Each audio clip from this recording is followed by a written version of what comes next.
en Géorgie, 1972.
Ordre d'escorter jusqu'à sa ville natale le corps d'un lieutenant tué au combat. Une mission pénible, mais en principe de courte durée.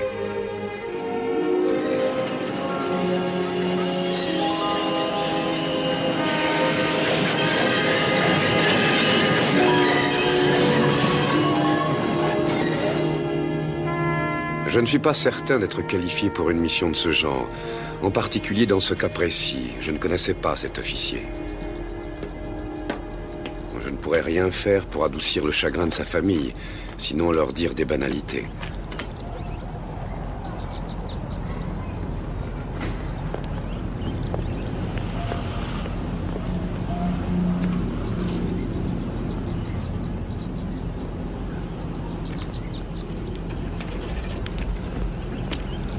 En voiture! Monsieur et Madame Johnson? Oui. Commandant Laird, j'appartiens à l'état-major de l'armée. Je viens vous rendre le corps de votre fils. L'armée vous présente ses plus sincères condoléances. Notre pays lui sera à jamais reconnaissant de son sacrifice. Je suis ici pour vous aider de mon mieux. Voulez-vous un peloton pour lui rendre les honneurs militaires? Non, merci, commandant. Une cérémonie très simple. Bien. Quand auront lieu les funérailles? Aujourd'hui. Aujourd'hui? À midi.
Béni soit l'Éternel.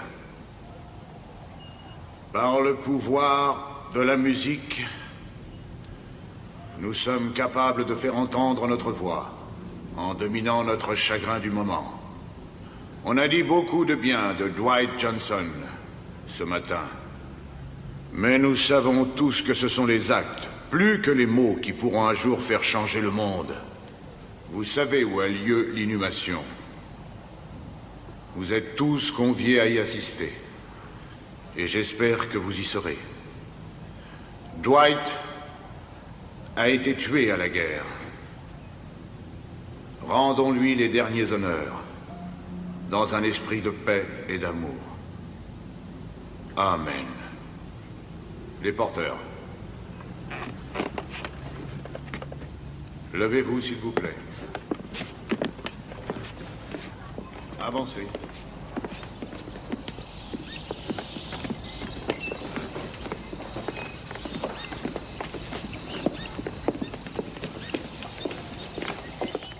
Pardon, monsieur, vous devez être l'officier dont Ada m'avait parlé. Oui, madame, commandant Blair. Eudora McAllister, une amie de la famille. C'est moi qui conduis les Johnson au cimetière. Vous voulez peut-être venir avec nous? Volontiers, merci. Ma voiture est juste en face.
McAllister. Madame McAllister. Mais qu'est-ce qui se passe ici? Des funérailles, je voulais pourtant annoncer. Mais vous m'avez dit que c'était un ami de votre famille. Dwight Johnson était bien un ami. Dwight Johnson? Mais il ne peut pas être enterré ici. C'est leur concession, Oster. Tout à fait légal.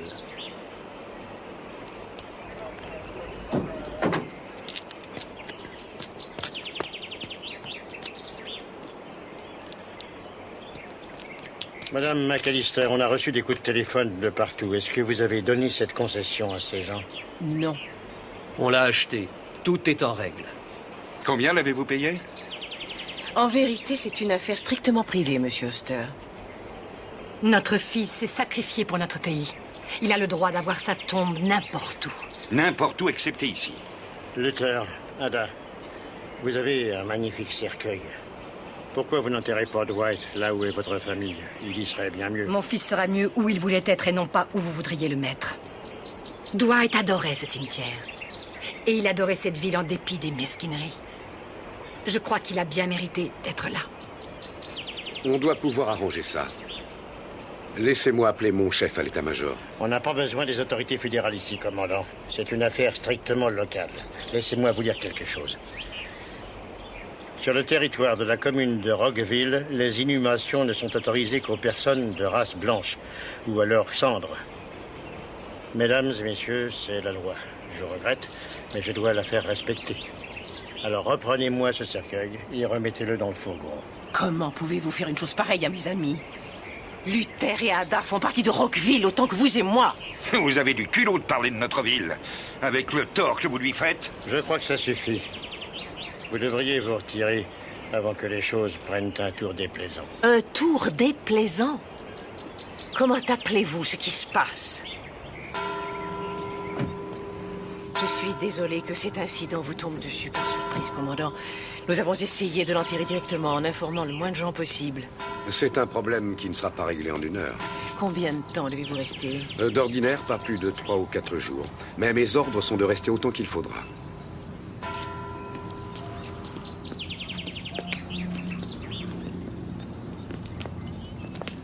Qu'est-ce que vous désirez que je fasse? Est-ce que on peut le déposer quelque temps à l'église? Bien sûr. Autant que vous voudrez. Merci.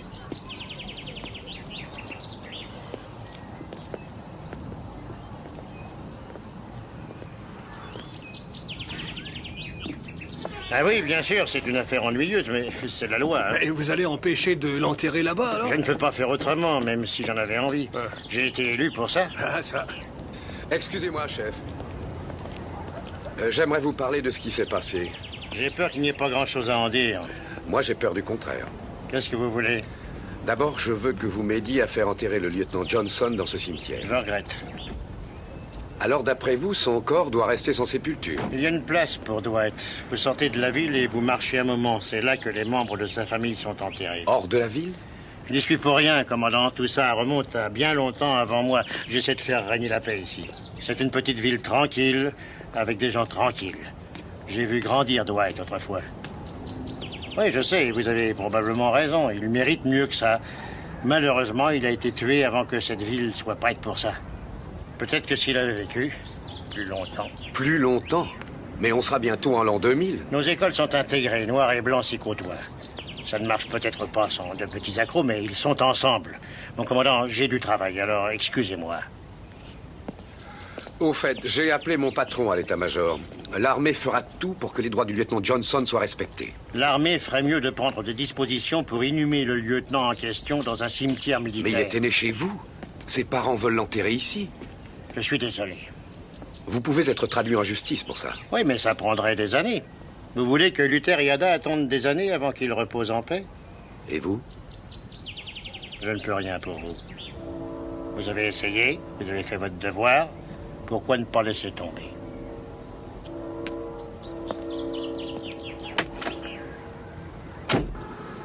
C'est tout ce que l'armée peut faire tout de suite. Après, c'est du ressort de ses avocats, c'est bien ça? Très bien. Merci du renseignement. Au revoir.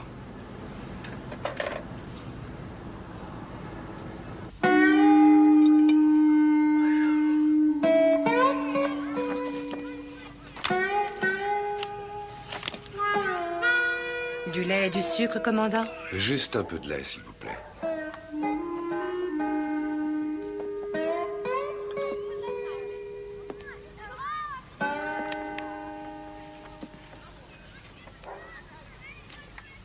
Je tiens à cet album depuis longtemps.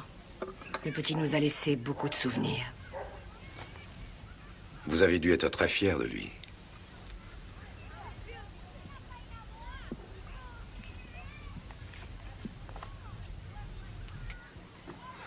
Madame Johnson, la première fois que j'ai compris ce que vous vouliez faire tous les deux, j'avoue que j'ai d'abord été un peu surpris. Mais je vous ai appuyé. C'était mes ordres, vous apporter toute aide raisonnable.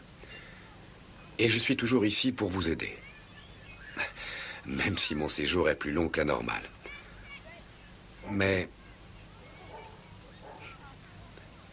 je vois à présent à quoi vous vous attaquez. Avec la peine qui vous accable, vous voulez aller jusqu'au bout? La peine qui m'accable. Je n'ai pas encore bien pris conscience de cette peine. J'ai pleuré, c'est tout. Je croyais avoir versé toutes mes larmes la première nuit, mais non. Pour le reste de ma vie, je crois que je ne passerai plus une nuit sans pleurer. Mais ma peine, comme la peine de mon mari, ne sont pas des excuses pour ne pas faire ce que nous devons à Dwight.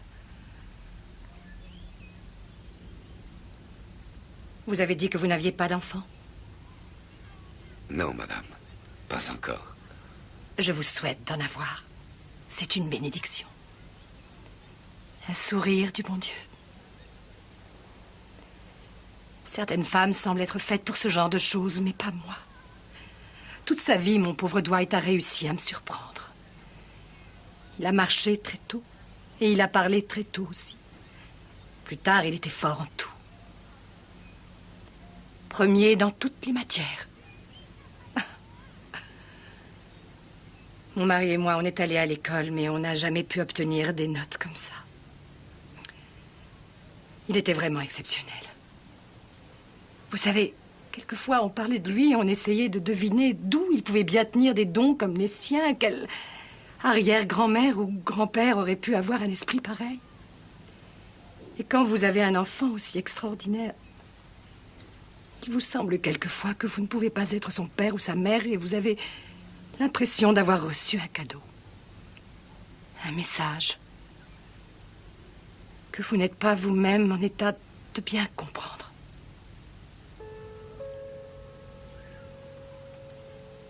Aujourd'hui, il est mort. Il faut que j'accepte cette vérité. Mais il n'a pas disparu. À moins qu'il ne le chasse hors de cette ville. Cette ville à laquelle il a tellement fait honneur. Ce serait comme si on rayait les années passées en disant qu'il n'a jamais existé. On ne peut pas faire ça, commandant. Alors, peu importe la peine que je peux avoir, peu importe les problèmes, on ne doit pas tolérer ça.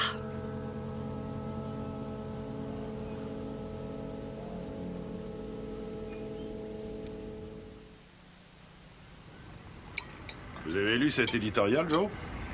Je peux pas lire le journal du matin avant que les autres l'aient appris par cœur. À propos de l'incident dans le cimetière, écoutez.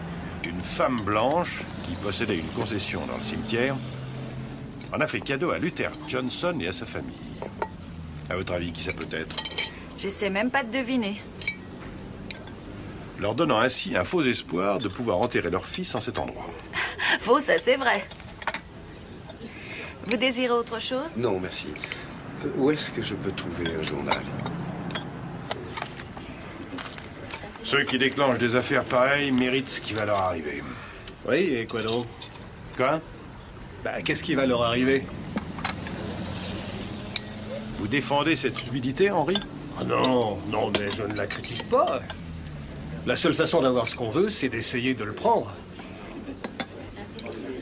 La seule façon d'avoir ces idées dans la tête, c'est d'aller les prendre à l'extérieur. Ou chez une dingue comme Endora McAllister. Vous êtes satisfait? Oui, oui, c'était parfait.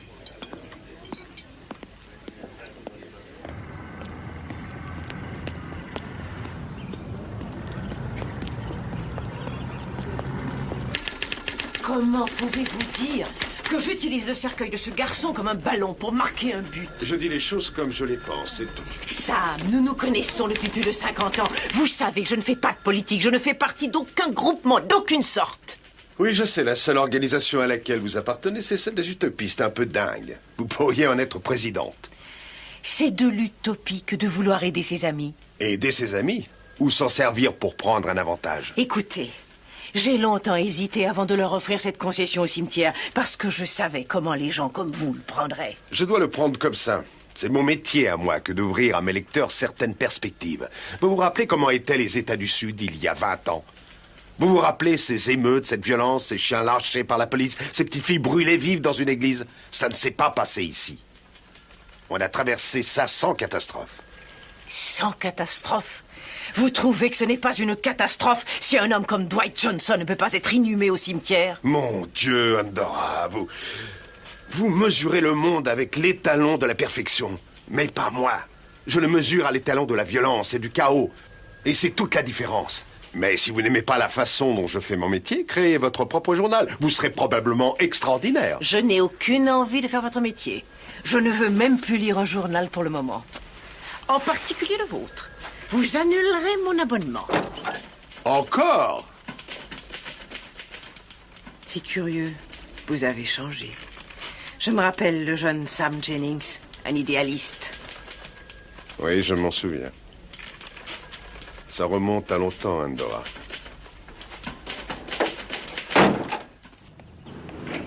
Bonjour, Madame McAllister. Bonjour, commandant. Vous allez au journal? Oui, Madame. J'espère que ça servira à quelque chose.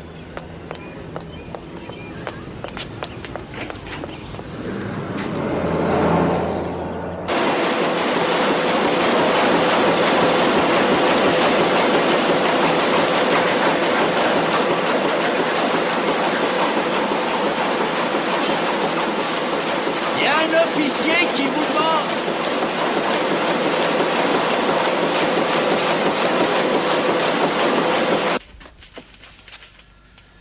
Vous désirez me voir?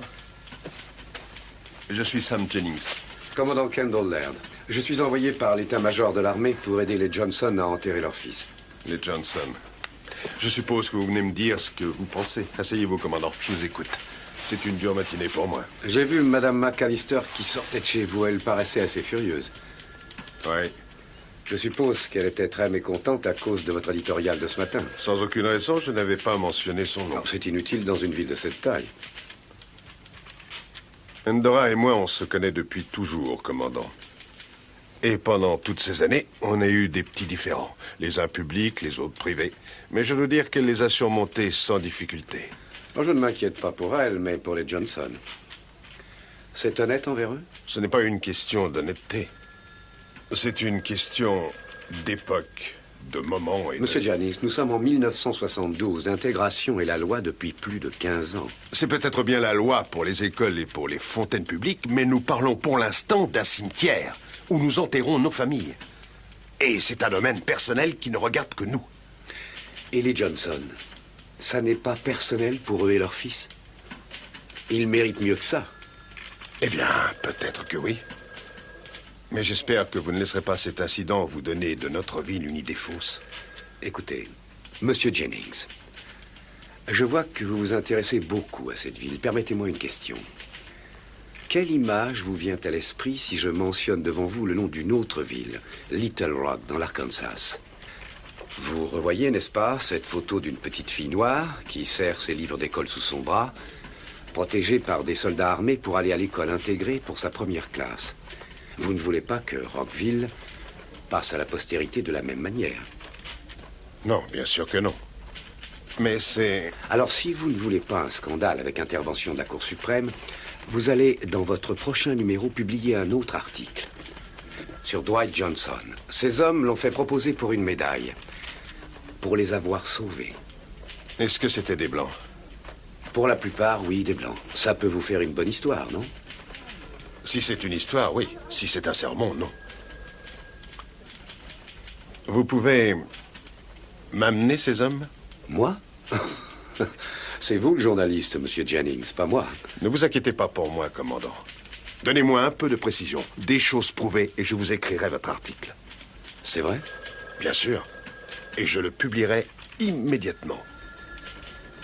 D'accord.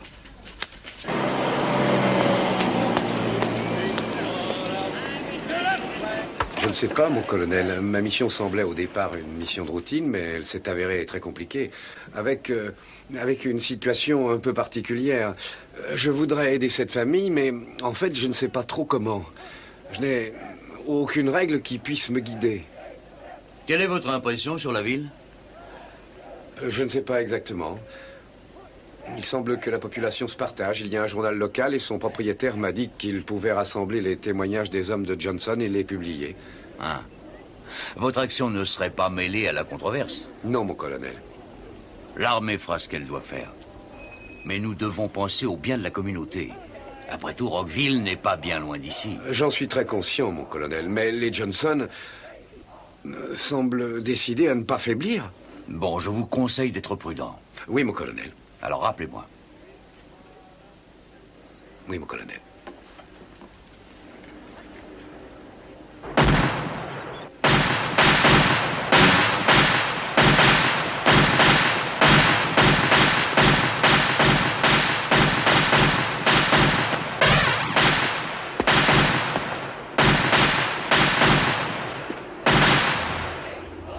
Cessez le feu! Ne tirez plus! Retirez vos chargeurs! Sergent Askin. Repos, sergent. Vous avez 1 minute. À vos ordres. Sergent Bradford, prenez le commandement. À vos ordres. Je viens vous parler du lieutenant Johnson. Du lieutenant Johnson? Mais pourquoi, mon commandant? Je veux faire quelque chose pour lui. Sauf votre respect, mon commandant, le lieutenant a été tué et on ne peut plus rien faire pour lui. En fait, s'il y a quelque chose. J'ai un problème dans sa ville natale. On ne peut pas l'enterrer dans le grand cimetière parce qu'il est réservé aux Blancs. J'ai pensé que si quelqu'un pouvait intervenir, c'était ces hommes. Vous l'avez proposé pour une médaille, n'est-ce pas? Mon commandant, c'est une démarche officielle? Ma foi, non. Mais je croyais que le colonel Hamby vous avait prévenu de ma visite. Oui, oui, je voulais seulement savoir ce qui se passait. Qu'est-ce que je pourrais dire? Eh bien, il est mort au champ d'honneur et j'aimerais en savoir un peu plus long. Oui. D'abord, je pense qu'il était un bon officier. Il n'avait peur de rien, ça il faut le reconnaître. Il ne cherchait pas les combats, mais une fois qu'on s'y trouvait, il avait plutôt tendance à prendre des risques. On dirait que vous avez eu des problèmes à ce sujet. Mon commandant, vous aimez qu'on vous tire dessus? Non. Moi non plus. Mais vous l'aimiez bien. Oui. Est-ce que vous éprouviez une impression particulière à avoir un noir comme officier? Non, tous les officiers sont pareils pour moi. C'est un bon gars. Avant d'être tué, il vous a sauvé la vie. Vous pouvez me raconter ça? Avant tout, je me souviens de la pluie. C'était la mousson. On était pris sous les feux croisés au bord d'une rivière. On n'a pas pu avoir un appui aérien et tout d'un coup, ça a été l'enfer. Ils nous ont bombardés au mortier. Bon, tout s'est passé très vite. Avant qu'on ait pu s'en rendre compte, le lieutenant a été tué. Le coup l'a projeté dans la rivière. Il a pu lancer une grenade avant de mourir et tout est redevenu silencieux. Silencieux? Oui. Oui, les Viettes opéraient souvent comme ça. Parlez-moi de lui. Comment était-il? Je ne l'ai pas tellement connu, mon commandant. Vous savez, les officiers gardent leur distance. Oui, mais il y a peut-être de petits détails. Rien qui me revienne en mémoire, à moins que vous n'ayez des questions précises. C'est tout, mon commandant? C'est tout. Merci, sergent. À vos ordres.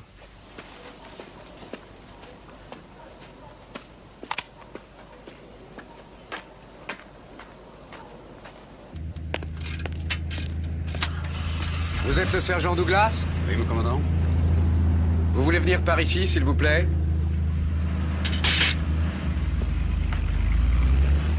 Je voudrais avoir des renseignements sur le lieutenant Johnson. À votre service, mon commandant. Je peux enregistrer notre conversation? Si vous voulez. Je parle à tous les hommes de l'unité. Voici le sergent Douglas. Je crois savoir que vous l'avez fait proposer pour une médaille. C'est exact. J'aimerais savoir si vous aviez avec le lieutenant les mêmes rapports que les autres. Comment ça? Vos autres camarades sont tous blancs. Non, il me traitait comme tous les autres. C'est-à-dire bien? Oui. C'était pas son genre d'être copain avec ces hommes. Mais tout le monde le respectait. Oh oui. Vous pouvez me dire quelque chose de plus personnel? J'essaye de savoir quel homme il était. Je peux pas vous aider. Pourquoi? Je ne l'ai jamais connu, vraiment. Il était noir, mais il était officier. On ne fraternisait pas, vous voyez ce que je veux dire? C'était un bon gars. Oui, c'est ce qu'on me répète. Vous vous rappelez un peu le jour où il a été tué? Et il pleuvait. Il pleuvait sans arrêt. Mes pieds pourrissaient dans mes bottes. On a été pris sous des feux croisés par les autres. On n'a pas pu avoir d'avion. Et puis, ça a été l'enfer des mortiers. Quand ça a été fini, le lieutenant était mort. Il était dans la rivière. Ce sera tout. Oui, c'est tout. Merci, sir.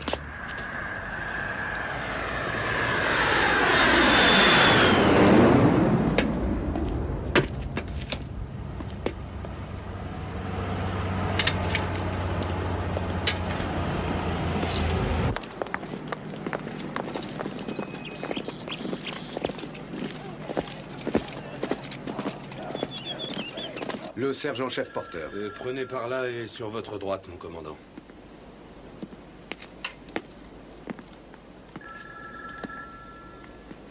Chef Porter? Oui? Vous avez servi sous les ordres du lieutenant Dwight Johnson? Oui, une seconde, mon commandant, je vous ouvre. À vos ordres. Je peux vous parler une minute dans le bureau? Oui, mon commandant. Je savais que quelqu'un posait des questions sur le lieutenant. On m'en avait parlé. On a 3 téléphones. On a besoin d'un seul pour communiquer avec l'armée. Les 2 autres sont là pour notre morale. Je vois ce que vous voulez dire. Alors? Qu'est-ce que je peux faire? Je voudrais qu'on parle du lieutenant Johnson. Oui, mon commandant. Sa famille a pas mal de problèmes avec certains habitants de sa ville natale. Ah oui? J'ai pensé que le jugement que vous portiez sur votre chef aiderait ces pauvres gens à changer un peu les mentalités là-bas. Ça ne vous fait rien que je vous enregistre? Non, non, allez-y. Le chef Porter. Bon, pour commencer, qu'est-ce que vous vous rappelez en priorité sur lui?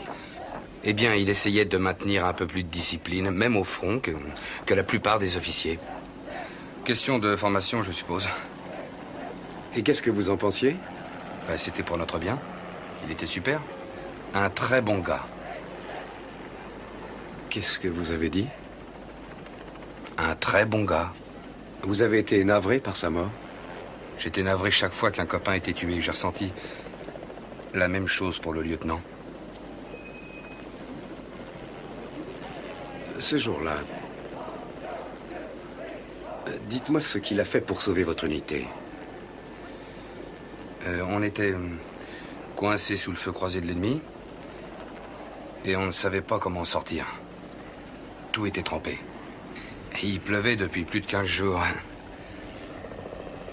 On a demandé un appui aérien, mais on ne l'a pas eu.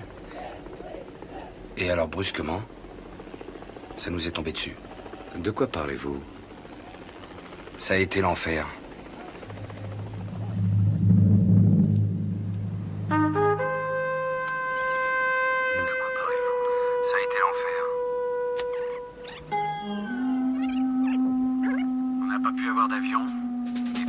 L'enfer des mortiers. Avant qu'on ait pu s'en rendre compte, le lieutenant était mort. Et tout d'un coup, ça a été l'enfer.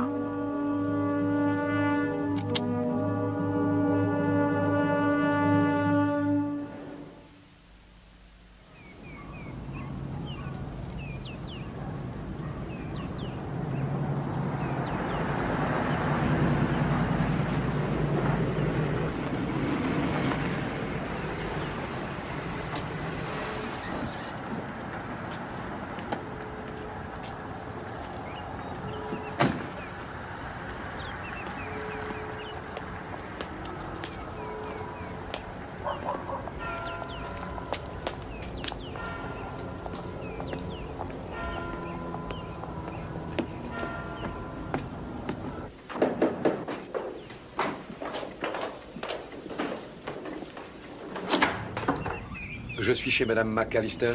Oui, entrez. Merci. Elle est en bas dans la cuisine. Je m'appelle Eleanor Clark. Et moi, Kendall Laird, très honoré. Enchanté, monsieur, par ici. Merci. Commandant, êtes-vous toujours aussi ponctuel à la minute près? Oui, madame, c'est une habitude que j'ai prise dans l'armée. Asseyez-vous, commandant. Merci. Vous avez fait connaissance? Oui. Eleanor fait ses études à l'université d'Atlanta, mais quand elle est par ici, elle m'aide à entretenir cette vieille maison. Vous prendrez le thé avec moi? Avec plaisir. Tu es sûre de ne pas pouvoir rester pour une autre tasse? Non, merci, je dois partir tout de suite. Eleanor, ce monsieur est l'officier dont je t'ai parlé. Il a reçu pour mission d'aider les pauvres Johnson à enterrer Dwight. Quelle que soit la solution qu'ils choisiront. C'est bien ça, commandant. Vous connaissez mes ordres encore mieux que moi. J'en doute beaucoup. Vous me paraissez être un très bon officier. Servez-vous de la crème et du sucre? Est-ce que l'armée va engager une action en justice? Éléonore est étudiante en droit. J'espère bien ne pas être obligé d'en venir là. Je l'espère, moi aussi. Je suis navrée pour les Johnson. Et pour vous, Madame McAllister. Les opinions sont très partagées en ville. Même des parents à moi désapprouvent ce qu'essaient de faire les Johnson. Mais ils connaissaient mal Dwight. On était à la fac ensemble. En fait, c'est en partie pour l'imiter que j'ai fait du droit. Il n'a jamais perdu beaucoup de temps pour se distraire. Je sais qu'Ada s'inquiétait un peu de sa façon de se comporter. Il voulait toujours obtenir plus de lui-même. Et il avait commencé tout petit. Bon, il faut que je m'en aille.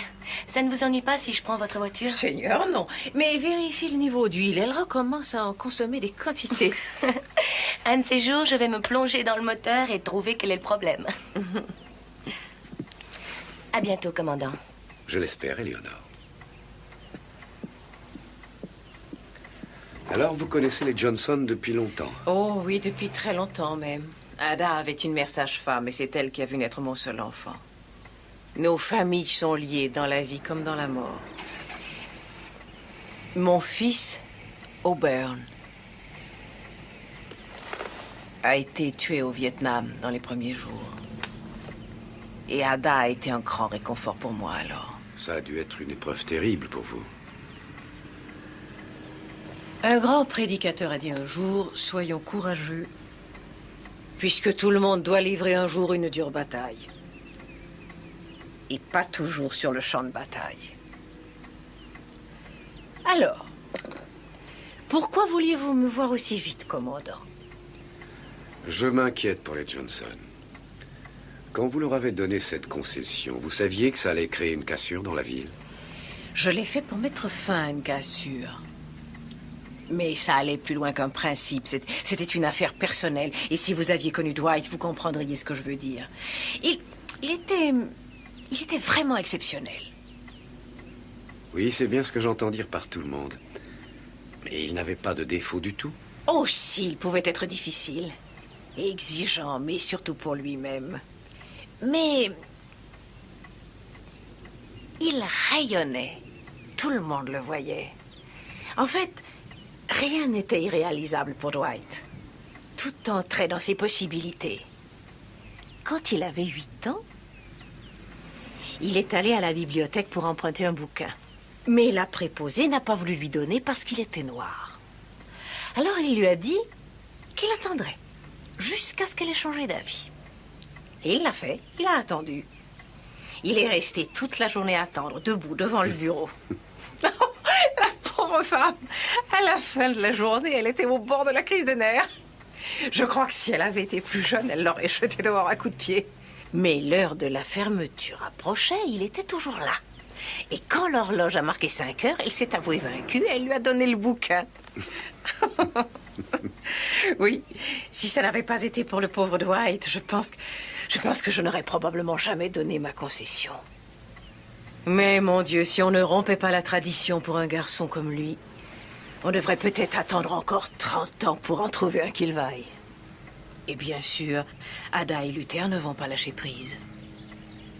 Quelquefois, il suffit qu'une seule personne fasse un geste pour ouvrir des perspectives aux autres. C'est assez effrayant d'être cette personne. Mais quand c'est le bon moment et que vous le savez, vous vous dites, je crois que ça y est, c'est à moi de me lancer.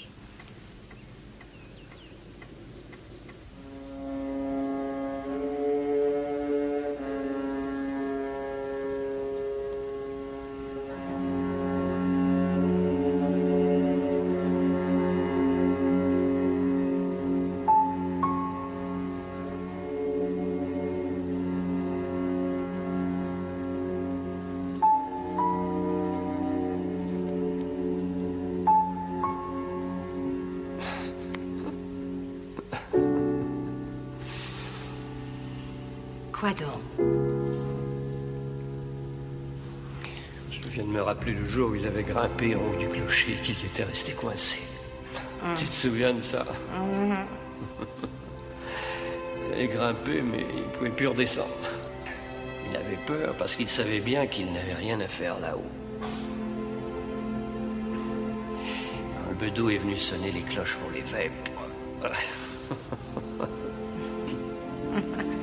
Le vacarme lui cassait la tête. Chaque fois que je lui en parlais, je riais, c'était irrésistible.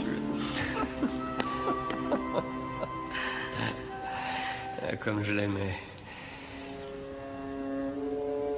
Ce petit.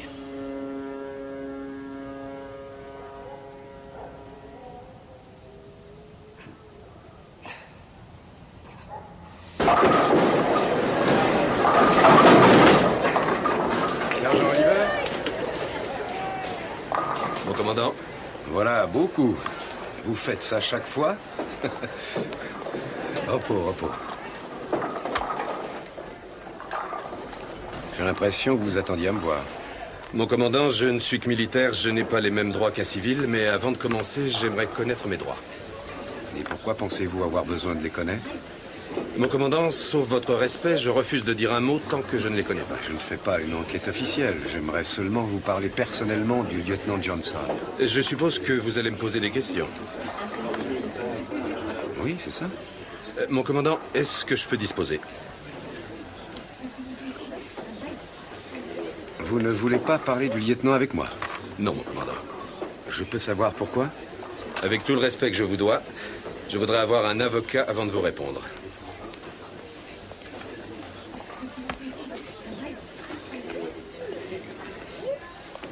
Retournez renverser vos quilles, Oliver.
Je le reverrai toujours figé sur place. Ouais. Vous vous rappelez Gérard Gilroy? Le fils du pasteur? Oui. Il avait tout prévu avec précision, au moins 20 ans en avant. Ah oui. Il avait calculé le montant de sa pension, les intérêts de ses économies et ce qu'il ferait une fois à la retraite. Quand il est parti, il a commencé par traîner chez lui toute la journée. Il a rendu sa femme cinglée. Et finalement, il s'est mis à picoler. Ah, ça risque pas de vous arriver à vous, hein? Ah, c'est pas question. A, j'ai pris ça pour m'occuper. B, je n'ai pas de femme. J'en ai jamais trouvé une qui soit assez dingue pour m'épouser. Et C, ma soif est passée. À présent, 2 petites bières par jour et ça me suffit. Je vous envie. Depuis toujours, vous êtes vraiment le seul type que je pouvais imaginer en dehors de l'armée. Le seul qui semble être capable de survivre. Oh, c'est facile. Vous voyez, quand vous avez des complications, vous faites un petit somme.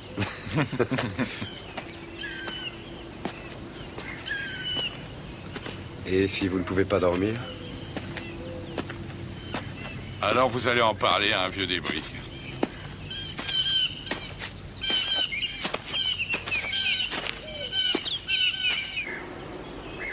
Allez-y, je vous écoute. Vous n'êtes pas venu jusqu'ici pour me parler du passé? Vous connaissez des types qui ont tué leur officier?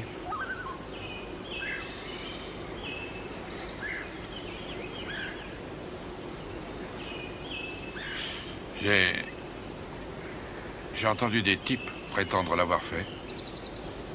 Et j'ai toujours pensé qu'ils se vantaient. J'ai vu d'autres bons hommes se saouler et rester complètement silencieux quand on venait en parler. C'était difficile de deviner ce que cachait leur silence. Je suppose qu'ils avaient fait des choses trop moches pour oser en parler. S'il y avait eu un complot entre un groupe d'hommes pour tuer leur officier au combat, et si je pouvais en amener un à craquer, vous croyez que je devrais les traduire en justice, même si je savais que ce serait terrible pour la famille du mort? Ce serait peut-être pas de la bonne justice. Si je ne les poursuivais pas, ce ne serait pas de la justice non plus. La justice n'est qu'une idée abstraite. Elle n'est pas réelle. La famille est réelle. Mais ce qui est réel aussi, c'est que vous ou moi ou un autre, on aurait pu être tués quand on était là-bas. Et si les idées ne signifient rien, je me demande pourquoi j'ai accepté de donner peut-être ma vie pour les défendre. Je suis pas un philosophe. Je réfléchis pas comme vous. Je réfléchis pas du tout. Et ce qu'on a vu là-bas, vous n'y pensez jamais?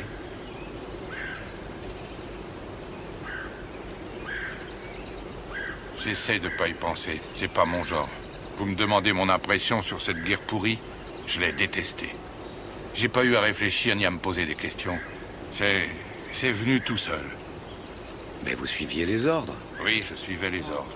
Vous deviez croire en quelque chose. Je croyais en les ordres que je suivais. Oh, allons, mon vieux. Cette guerre devait bien signifier quelque chose pour vous. Je suppose. Quand vous aurez découvert quoi, dites-le moi. Pour commencer, j'aimerais savoir pourquoi vous prenez cette histoire tellement à cœur. Parce que, d'une part, je connais la famille, et je ne voudrais pas leur faire de mal. Mais je connais aussi les hommes de l'unité, et je sais qu'ils cachent quelque chose de minable. Ça ne peut pas être autrement. Oh, j'en sais rien. Peut-être qu'il vaudrait mieux tout laisser tomber. En tout cas, ce serait le plus facile pour moi. Ouais. Oui. Vous ne choisirez pas le plus facile, hein?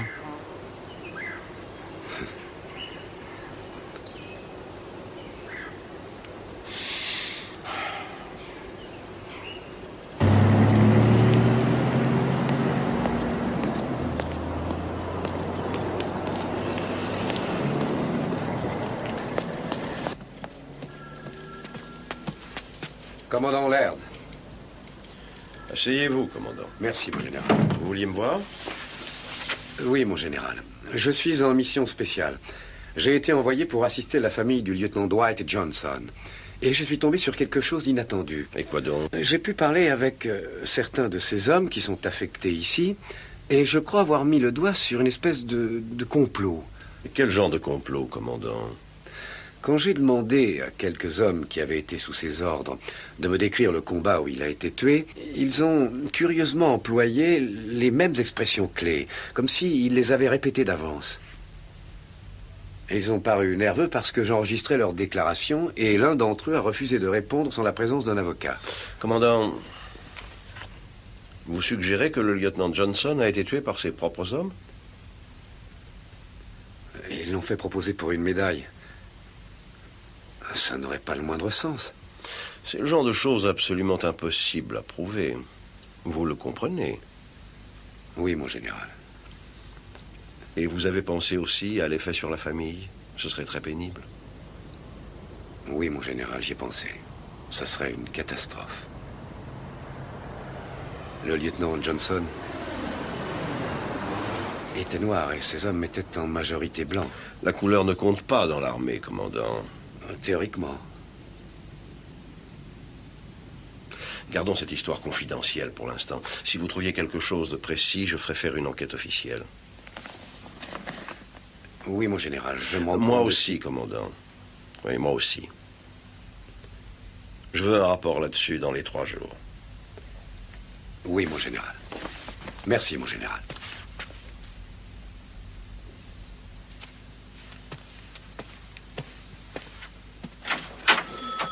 Commandant, voici un message pour vous. Merci.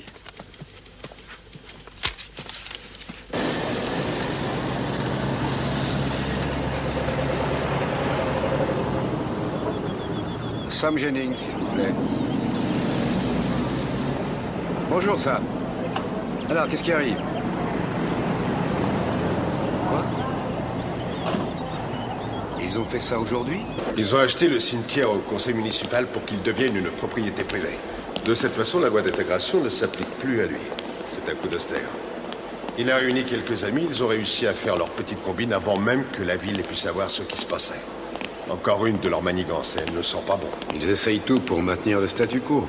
Je croyais que c'était aussi ce que votre éditorial voulait défendre. Non, je ne voulais pas garder les choses comme elles sont pour le moment.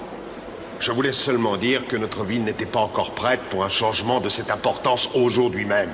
Mais je ne sais plus. Ces jours-ci, j'ai pu entendre des choses que je n'aurais jamais cru pouvoir entendre autour de moi de toute ma vie. Il y a même des gens qui m'ont dit que Dwight Johnson devrait être enterré dans le cimetière de Rockville. Ce que je peux affirmer, c'est que notre ville a changé. D'une manière insignifiante, mais elle a changé. Qu'est-ce que ça signifie pour les Johnson? Ça dépend surtout de vous. Vous avez trouvé du nouveau pour moi? Malheureusement, il y a beaucoup de complications du côté de l'armée. Qu'est-ce que vous voulez dire par là? En résumé, il me sera difficile d'obtenir quelque chose ces jours-ci. Alors, vous allez attendre? Ce ne sera pas aussi facile que je le croyais. Mais je ne renonce pas, Sam. Je vous rappelle, d'accord? D'accord.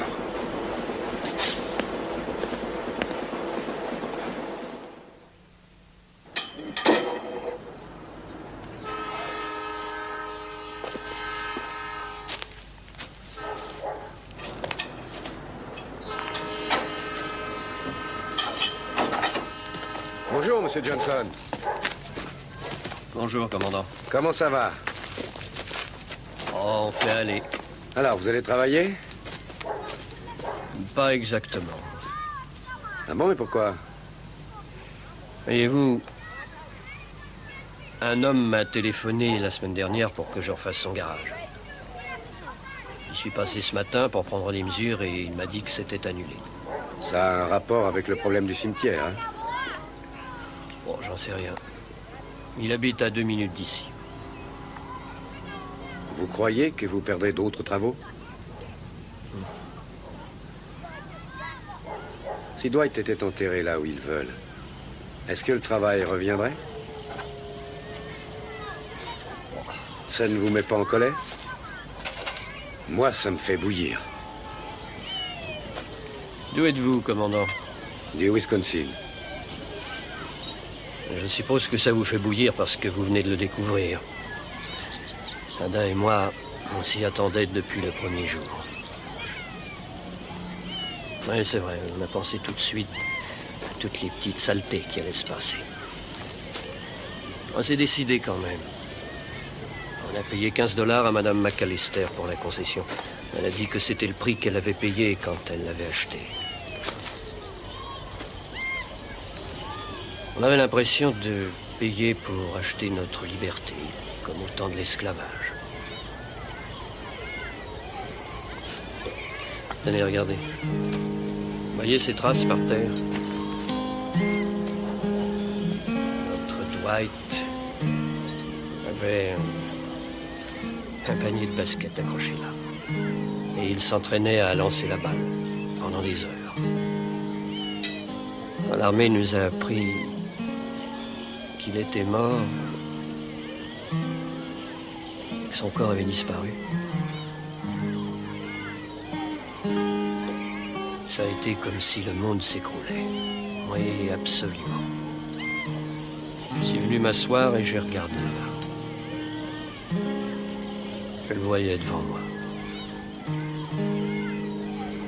Je ne suis plus le même homme, commandant. Parce que je ne ferais jamais ça si ce n'était pas pour Dwight. Je me sens en paix. Alors ils peuvent m'enlever leur travail. Mais ce qu'ils ne peuvent pas, c'est m'enlever ce sentiment de paix. Monsieur Johnson, j'admire ce que vous essayez de faire pour Dwight.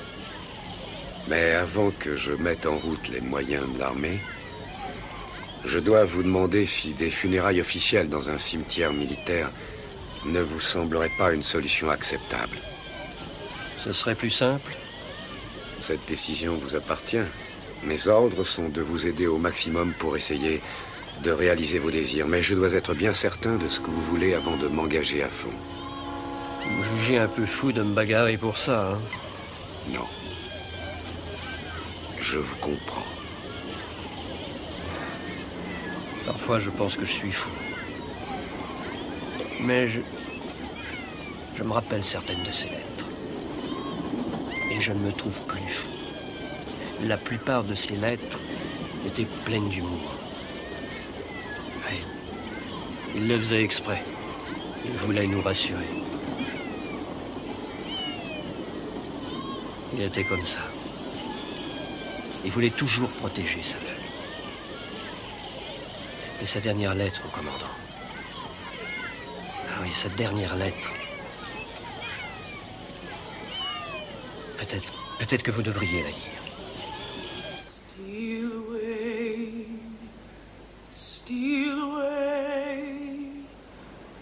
steal away to Jesus. Steal away home. Ain't got long to stay. My Lord, He calls me by the thunder. The trumpet sounds within my soul. I ain't got long to stay here.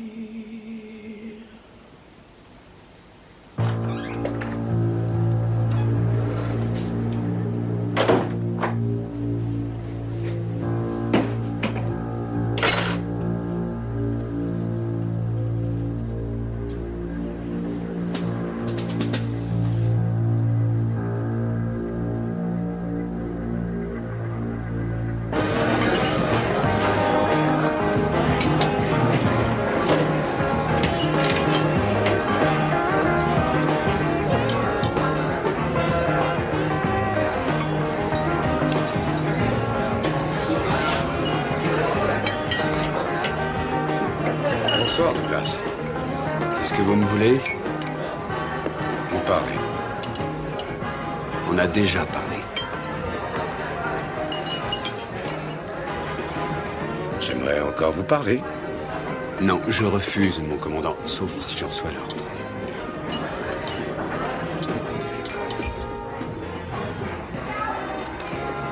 Une bière, s'il vous plaît.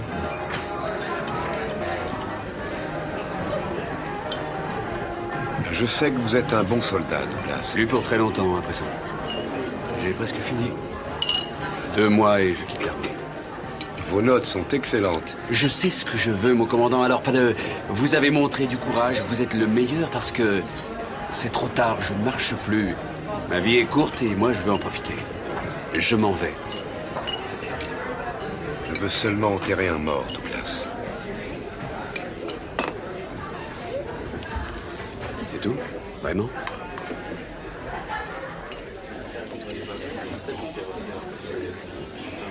Pourquoi marchez-vous avec eux? On a toujours été ensemble. Une bonne unité. Là-bas, on s'est tous sauvé la vie. Vous voyez? Je pensais qu'au moins vous, de tous les hommes de l'unité...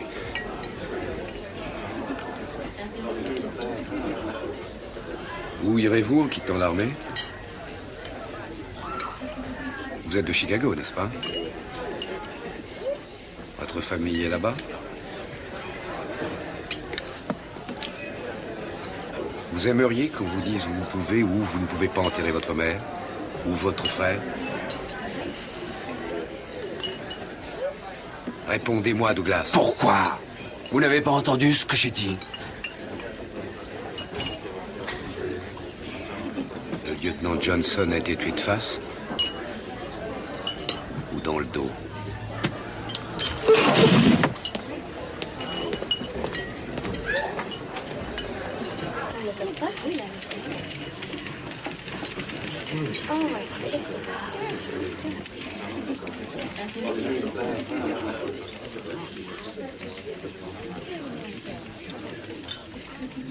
Oui, ils avaient perdu leur ligne, leur portefeuille, leurs clés, leur fric, enfin tout. Ils sont rentrés chez eux en suivant la berge comme ils pouvaient. Le lendemain, ils se sont arrêtés au motel pour regarder la télé. Je leur ai avancé 20 $ pour acheter de l'essence et du poisson pour qu'ils ne perdent pas la face en arrivant chez eux.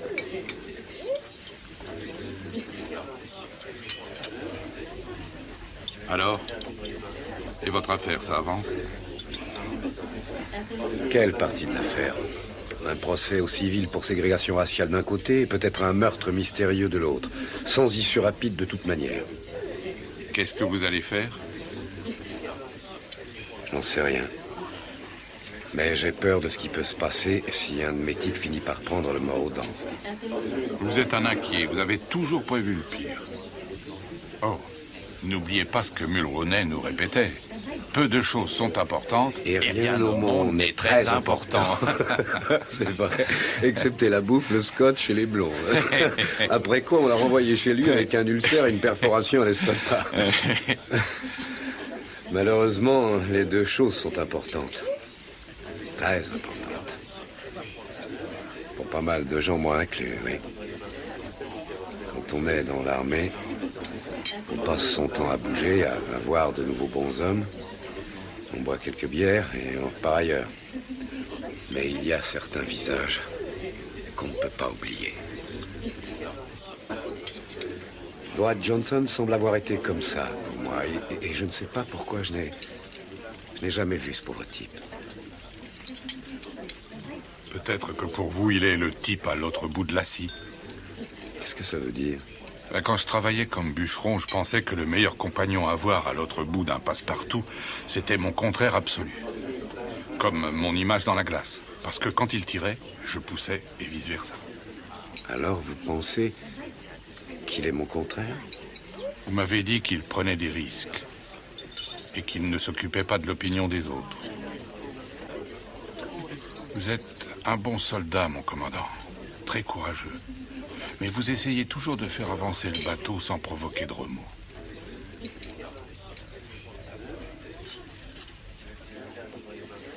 Bonjour, commandant. Ah, mon colonel. Sergent-major en retraite Bill Davis, mon ancien chef de section. Bill, le colonel Holmby. Mon colonel. Enchanté de vous connaître.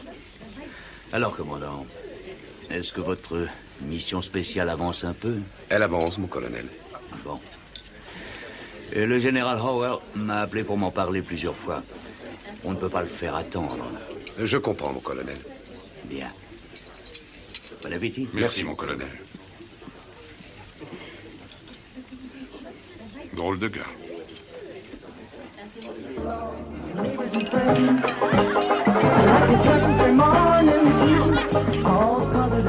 Et alors, ça continue et on avance de plus en plus lentement. Et après beaucoup d'efforts, le taxi arrive enfin à la rampe d'accès. Mais là, il tombe en rideau, rien à faire pour grimper. On est obligé de descendre en vitesse et de pousser pour l'aider à monter. Alors je me précipite à travers l'aéroport et je franchis la porte au moment où il la fermait. J'arrive à bord de l'avion, je m'assois et il me faut au moins 1 heure pour reprendre mon souffle. Et mes bagages partent pour Cleveland.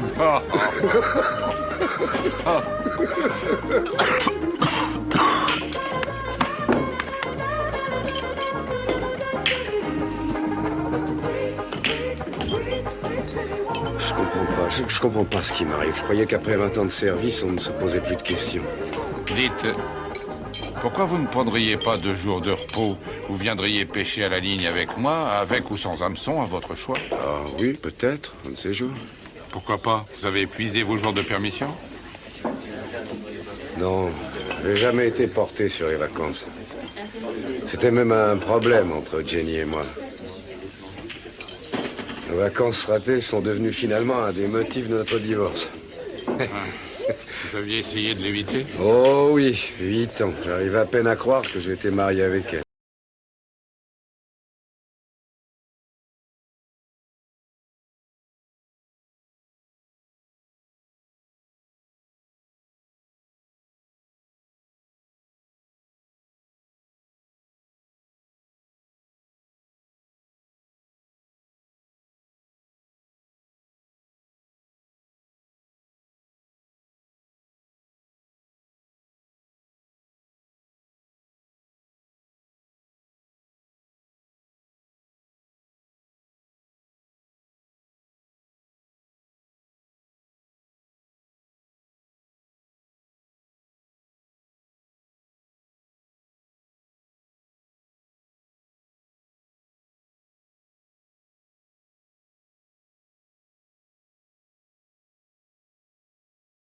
c'est simple. Il me semble perpétuellement être réduit à l'impuissance. Je ne peux pas faire ça à cause du règlement, je ne peux pas faire ça parce que j'ai peur de blesser quelqu'un. Et en même temps, je n'arrive pas à savoir ce qui s'est passé parce que personne ne veut parler. Et moi, je ne peux pas courir après tous ces gens, un par un, pour leur poser les mêmes stupides questions auxquelles ils ne répondent pas. Pourquoi pas? Parce que ça ne donne rien. J'ai fait un tour avant-hier au foyer du soldat de la base. J'ai voulu parler de cette histoire avec un de ces hommes, un noir, un nommé Douglas. Je dois dire qu'il m'a reçu plutôt mal. J'ai bien peur que si je le revois, il m'envoie sur les roses pour de bon, mais moi je suis sûr qu'il sait quelque chose qu'il ne me le dit pas. Pourquoi vous pleurez dans votre bière? Vous pouvez laisser tomber quand vous voudrez, non?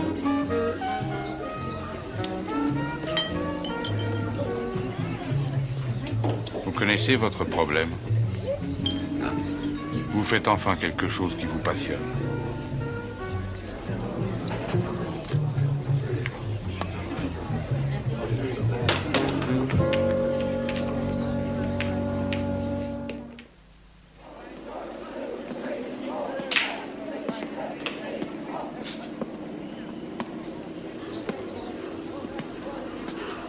Mon commandant?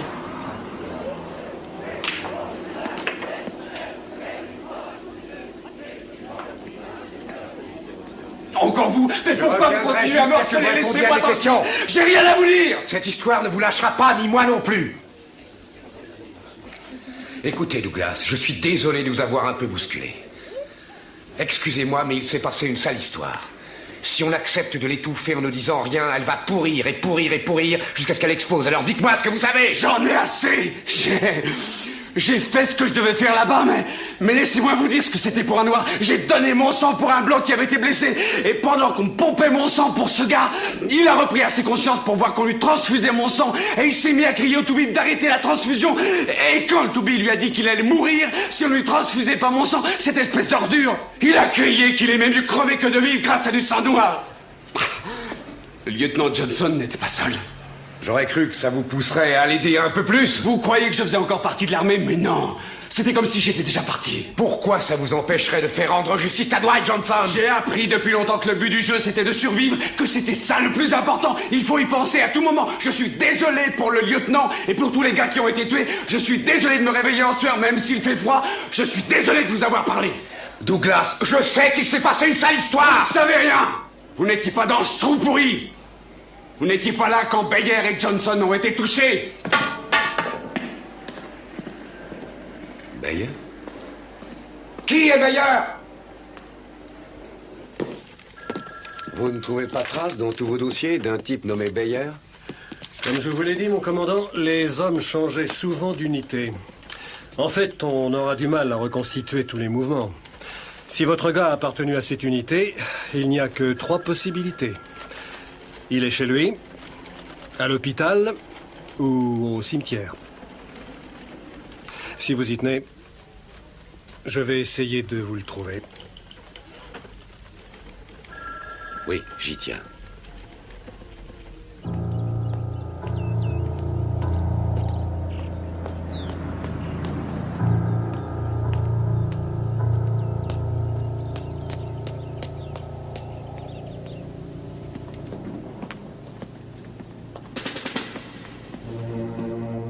Sergent-chef Bayer, commandant Lern.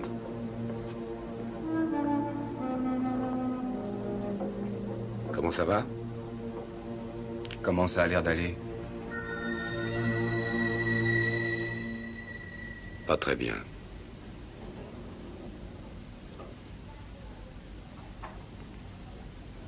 Qu'est-ce que vous voulez? On m'a donné comme mission de rendre à sa famille le corps du... Je ne suis pas encore mort.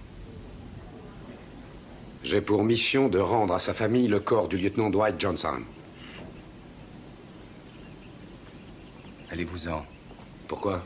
Il ne peut plus rien m'arriver de pire que ce qui m'est déjà arrivé là-bas, alors vous pouvez me menacer de quoi que ce soit, ça ne fera aucune différence. Infirmière, faites-le partir de là, s'il vous plaît. Infirmière! Personne ne vous menace, est-ce bien clair? Clair? Quelque chose est clair pour vous, mon commandant? De moins en moins avec l'âge. Où c'est chez vous, Bayer? Ici, mon commandant. Je veux dire, d'où êtes-vous? L'Arkansas. Vous ne serez pas surpris du genre de problème que j'ai à Rockville. Quel problème? Vous ne savez pas? Vous n'avez pas entendu les rumeurs? Je n'écoute pas les rumeurs, mon commandant. D'ailleurs, je ne parle à personne. Les Johnson ne peuvent pas faire enterrer leur fils. Le cimetière est réservé aux Blancs. Ils l'ont retrouvé? On a retrouvé son corps? Ben oui, ça fait un moment. Qu'est-ce qu'il y a? Oh, et où on l'a retrouvé? En aval de l'endroit où vous avez été touchés tous les deux. Ça va? Et où est-il à présent? Dans une chapelle, près de chez lui, à 1 heure de voiture. Il flotte. Comme la dernière fois que je l'ai vu. C'est atroce. Je ne veux plus jamais en parler. Allez-vous-en, laissez-moi tranquille. Ça va aller. Partez. Allons, laissez-moi, je ne veux plus en parler. Calmez-vous. Laissez-moi. Écoutez-moi 1 minute. Calmez-vous.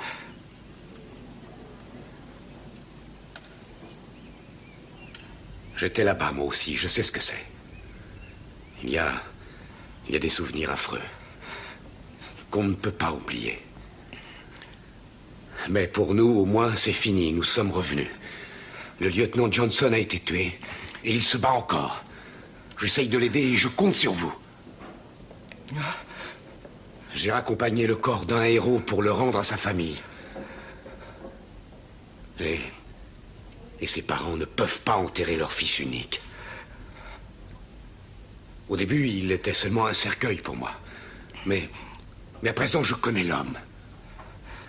Et j'ai découvert qu'il était vraiment remarquable. Johnson a fait plus de choses en 24 ans que les autres en une longue vie. Je viens de parler à la plupart de ces hommes. Ils l'ont fait proposer pour une médaille. Mais s'ils ne veulent pas m'aider, ils ont trop peur et je ne sais pas de quoi. Regardez-moi. Dites-moi ce qui s'est passé là-bas. Qu'est-ce qui s'est passé? Jusqu'à ce que je le sache, Dwight Johnson ne sera pas enterré. Et moi, je continuerai à vous harceler. Vous le savez. Quoi donc? C'est de ma faute. Et de quoi vous parlez? Je parle de tout. L'appui aérien. Bayer, commencez par le commencement. Allez-y. Je ne peux pas. Racontez-moi toute l'histoire. Non, je regrette. Mais si, vous pouvez. Je ne peux pas. Pourquoi? Je ne supporterai pas. Non, ça changerait rien à ce qui s'est passé. Ça vous torture, hein? Racontez-moi tout, soulagez-vous. Non, c'est... Dites-moi! Pardon, je ne voulais pas vous brusquer, mais aidez-moi. Vous entendez? Aidez-moi. Aidez-moi à faire sortir quelque chose de bon de ce gâchis. Mon commandant, vous ne savez pas ce que vous me demandez, c'est trop dur. Oui, peut-être. Je ne sais pas. Mais quoi que ce soit, Bayer, je crois que le moment est arrivé.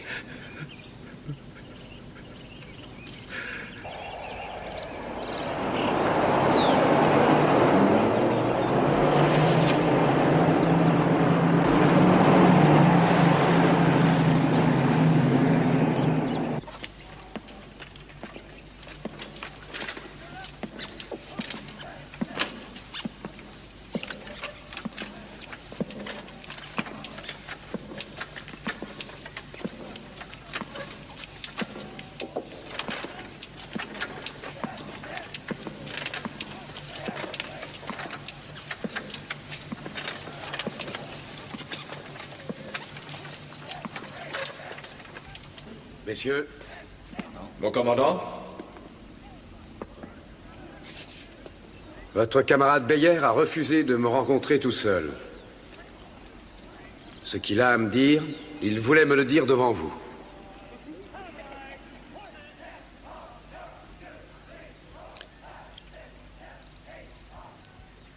Le commandant m'a dit ce que vous lui aviez raconté sur la façon dont le lieutenant a été tué. Je suis venu ici pour tout avouer. Bayer, mais qu'est-ce qui te prend? Il faut que je lui dise. Non, je ne veux pas t'écouter. Tu ne sais pas ce que je vais dire. Ça suffit, Erskine. Asseyez-vous!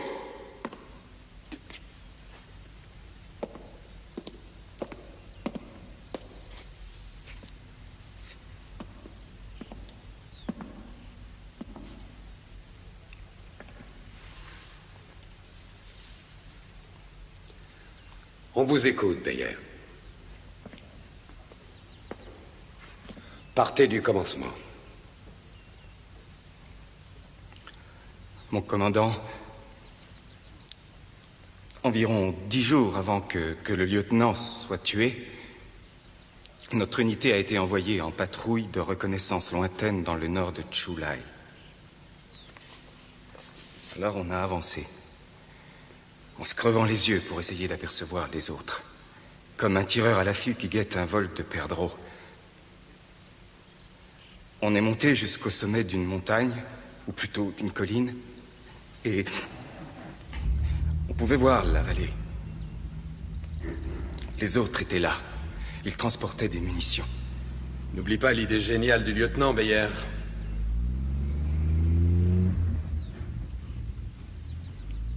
Alors le lieutenant a dit qu'il allait demander une attaque aérienne. Il a étudié sa carte, il m'a donné des coordonnées. Et il m'a dit de demander une intervention aérienne très puissante. Et elle est très vite arrivée. Mais les avions n'ont pas attaqué les autres. Ils nous ont mitraillés et pas ceux d'en face. Quelqu'un a été touché? Oui, Wilson. Nous, on n'a pas vu comment. Il est rentré au pays dans un beau cercueil de tôle. Je me demande ce qu'ils ont dit à ses parents. Le lieutenant Johnson était navré. Je n'arrive pas à croire ça. Peut-être que tu vas être désolé pour lui à présent. De nous tous, c'était toi qui en disais le plus de mal.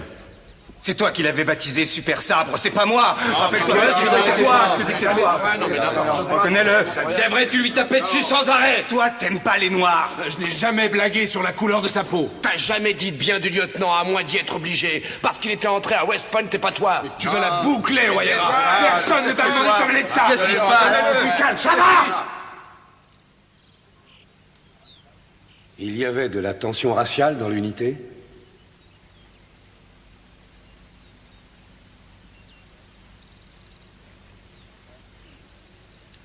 Porter? Les choses allaient mieux. On formait une bonne unité. C'est vrai.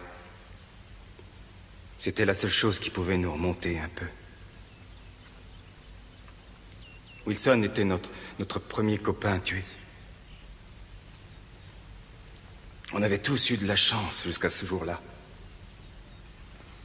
Le lieutenant Johnson était très capable. C'était pas un type à faire une pareille erreur. Non, mais celle-là, il l'a bien faite. Non, il ne l'a pas faite. Il n'a fait aucune erreur. On a tous vu qu'il était déchiré par cette bêtise. Mais c'était trop tard. J'aurais dû lui dire, j'ai essayé, j'ai pas pu. Quoi? Qu'est-ce que tu veux dire? Le lieutenant n'avait pas fait d'erreur. Quand j'ai demandé une attaque aérienne, j'ai changé les coordonnées. Tu as fait quoi? Quoi, il a changé? J'ai cru qu'il s'était trompé, j'ai cru qu'il allait tous nous faire massacrer. Allons! Poursuivez, Beyer. Le lieutenant n'a pas vérifié avec vous après? Si, mais je lui ai menti. Je lui ai dit que c'était bien les chiffres qu'il m'avait donnés. Mais pourquoi avez-vous fait ça? Pourquoi? Pourquoi avoir changé les chiffres? Il pensait qu'un noir ne sait pas lire une carte. Il a raison.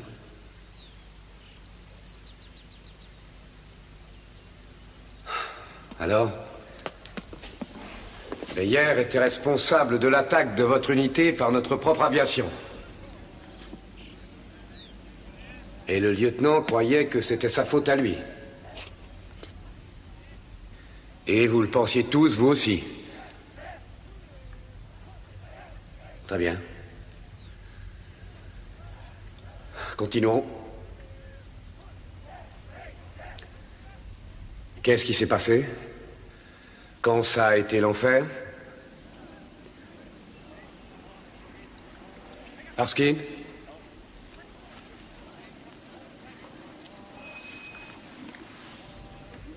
Il s'est passé à peu près ce qu'on vous a dit.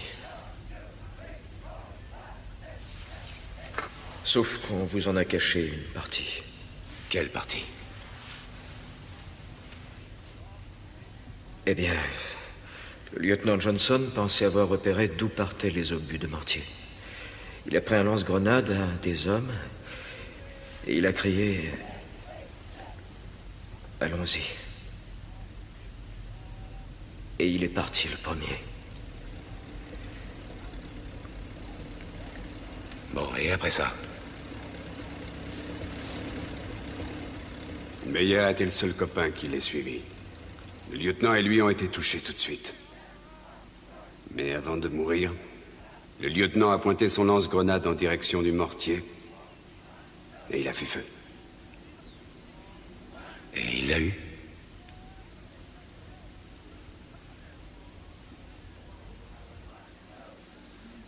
Alors c'est vrai, il vous a sauvé la vie.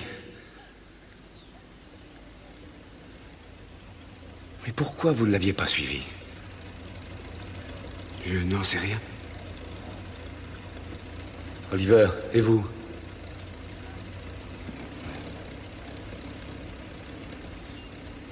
Pourquoi vous ne l'avez pas suivi? Quand le lieutenant a eu fait cette erreur, ou plutôt quand on a cru qu'il l'avait faite, on s'est mis à douter. À douter de ses capacités à vous commander? Vous auriez eu les mêmes doutes si votre officier avait été blanc?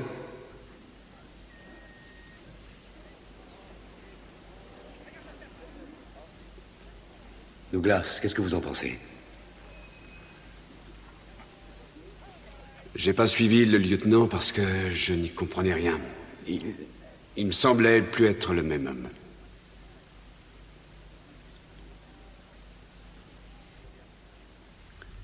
Combien de temps avez-vous hésité? C'était une seconde ou plus de 10? Je crois que personne ne le sait. Comme dans un accident de voiture, on entend les pneus crisser sur le goudron pendant une éternité alors que ça dure qu'une seconde. Tout s'est passé avant qu'on ait pu réfléchir. Si vous n'avez pas comploté pour faire ça, alors pourquoi avez-vous comploté pour cacher toute l'histoire? Il nous avait sauvé la vie. On a pensé qu'il méritait qu'on lui fasse obtenir une médaille.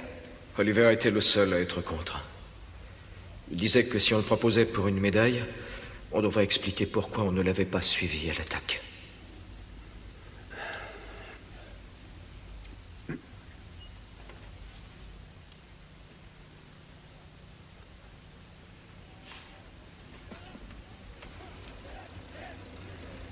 Messieurs, je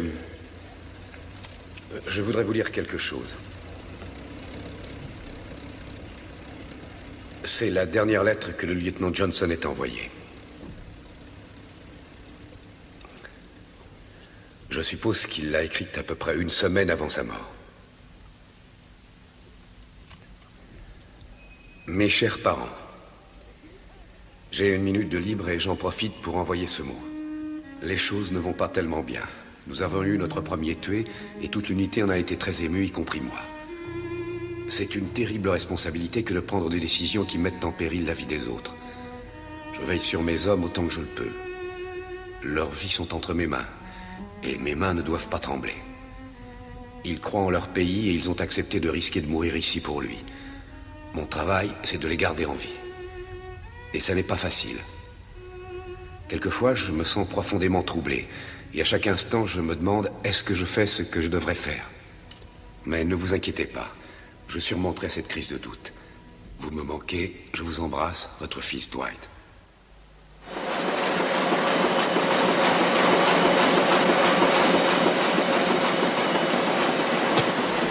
Le lieutenant Dwight Johnson reçoit la Silver Star.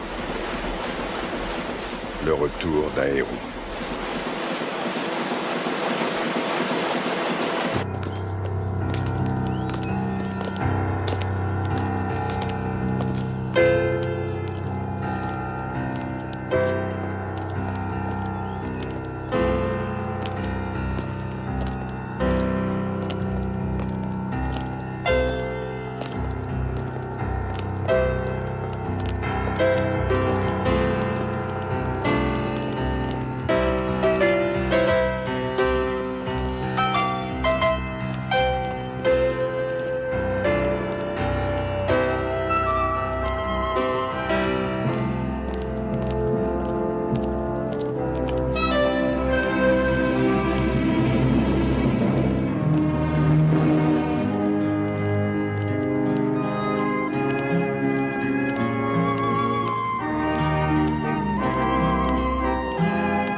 Nous sommes ici pour les funérailles du lieutenant Johnson.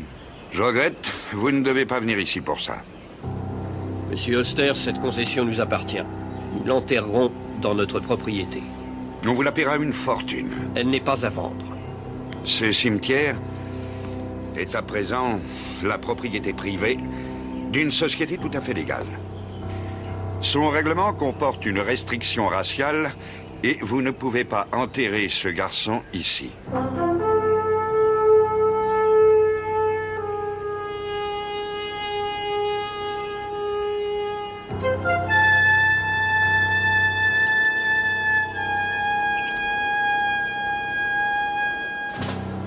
Nous sommes ces anciens soldats. Il nous a sauvé la vie à tous. Nous formons une unité solide et soudée. Et quand nous avons décidé de faire quelque chose, personne ne nous en empêche. J'ai pas raison, sergent Douglas? Tout à fait, Beer. Écartez-vous, monsieur Oster. Vous n'avez plus rien à faire ici. Messieurs,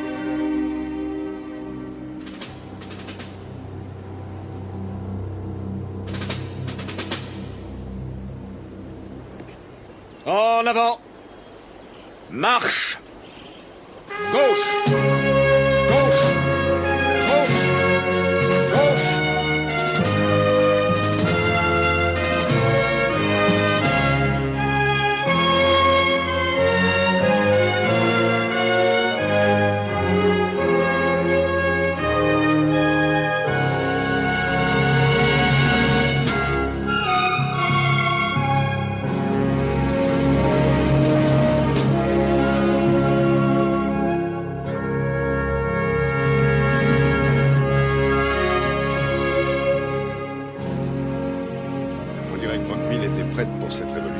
Oui, on dirait.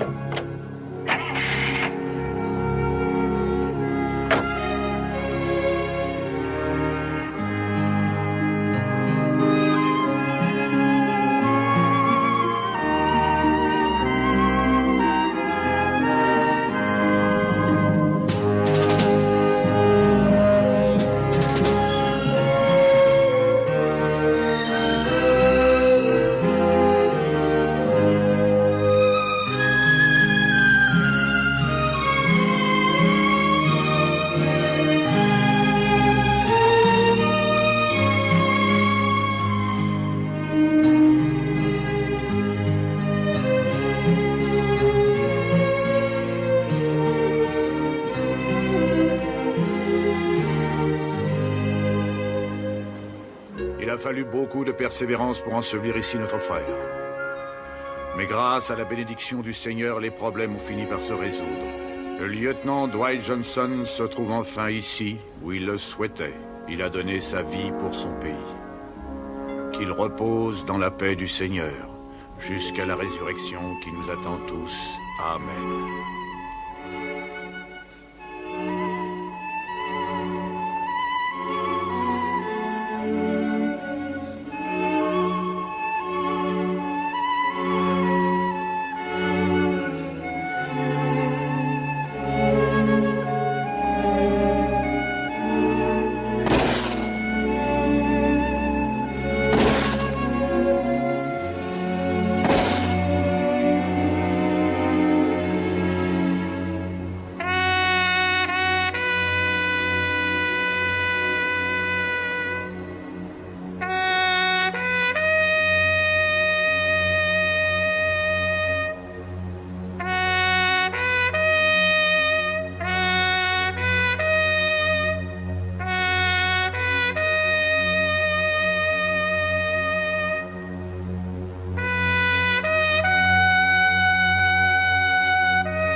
Eudora, merci de nous avoir aidés comme vous l'avez fait. 23 février 1972. On a enterré aujourd'hui le lieutenant Johnson. Enfin. Mais l'esprit qui l'animait lui survivra longtemps. Dans cette ville, en ces hommes et en moi-même. En arrivant ici, je voyais les choses d'une certaine manière. En repartant, je les verrais différemment. Sa famille et ses hommes m'ont fait changer. Bien que je ne l'ai jamais connu de son vivant, le lieutenant Dwight Johnson m'a fait changer.